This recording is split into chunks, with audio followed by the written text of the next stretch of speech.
Halloween was fast approaching on the island of Soder. The engines loved seeing the stations decorated with spooky ornaments, and all the children dressed in their costumes. Most of all, they loved hearing ghost stories. Each year, Edward told stories of ghost engines, haunted sheds, and other strange railway phenomena. This year, he told them about the bad luck brake van. They say he finished ominously. It roams the rails in pursuit of the engine who bumped it to pieces. Legend has it that, if you see it roll past, you never make it back to your shed. You find yourself in the scrapyard instead. The engines gasped. They were speechless. Well, Edward smiled. Enough stories for now. It's getting late. Off to sleep all.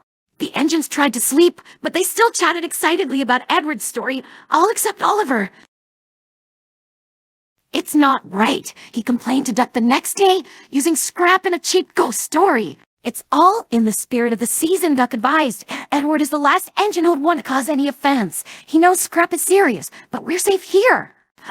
He should try being on the run. With the threat of scrap looming closer every day, Oliver huffed. Anyhow, ghost stories are a load of rubbish. He snorted indignantly away. Duck chuckled to himself. Oliver was grumpy the rest of the day. He was grumpier still when he was ordered to help organize the harbor yard on Edward's branch line. By the time he arrived, a low mist had rolled in from the sea. Bill and Ben were chatting nervously to one another. I hope Edward takes care tonight, quivered Bill. What if the bad luck brake van finds him? Maybe we should tell another engine to take his train, added Ben. Like Oliver. No chance, grumbled Oliver. Bad luck, just like Edward's story, is nonsense. You would be wise to focus on your work instead of that rubbish. Bill and Ben said nothing more and scampered away.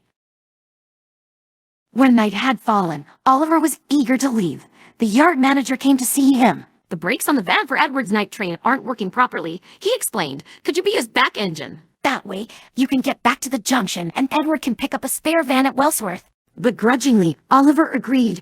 He found Edward coupled to the trucks. Napping on the key, Oliver then noticed the faulty brake van on the opposite line and had a devious idea. He buffered up behind the van and gave it a nudge. With a creak, it began to roll down the line, past Edward. Quickly, Oliver changed tracks and came up behind the trucks. Edward woke with a start.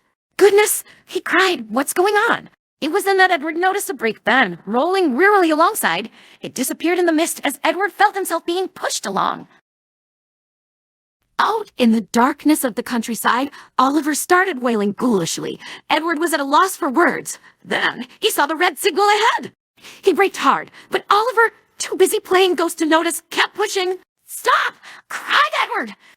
Too late. Edward felt his wheels bump over the points, along the sleepers and off the line. Some of the trucks came off too, and the train finally stopped. Edward sat crooked on the line side, his front bogie damaged by the crash. Help! Cried the trucks. It's the bad luck brake van, Edward. You're him. Actually, it's me, came the quivering reply. Soon, Boko arrived with the breakdown cranes and the fat controller. Well, Oliver, he began, I've certainly never seen any of Edward's ghost stories taken this far, and I'd prefer if it didn't happen again. Edward will be at the works for quite some time. And you will be helping Boko run the line until he returns. Perhaps it will teach you to be more sensible. Yes, sir, sighed Oliver. Soon, Edward had been loaded onto a flatbed. Oliver rolled alongside. I'm sorry, Edward, said Oliver. I certainly didn't mean for things to go this far. My stories don't usually get this sort of reaction, chuckled Edward. Duck told me how you felt, and I'm sorry too. I certainly never meant to upset you. And I didn't mean for things to go this far, frowned Oliver. Ah, well, smiled Edward. You did give me a good scare. Look at the bright side. I'll have plenty of time to think of better, scarier stories at the works.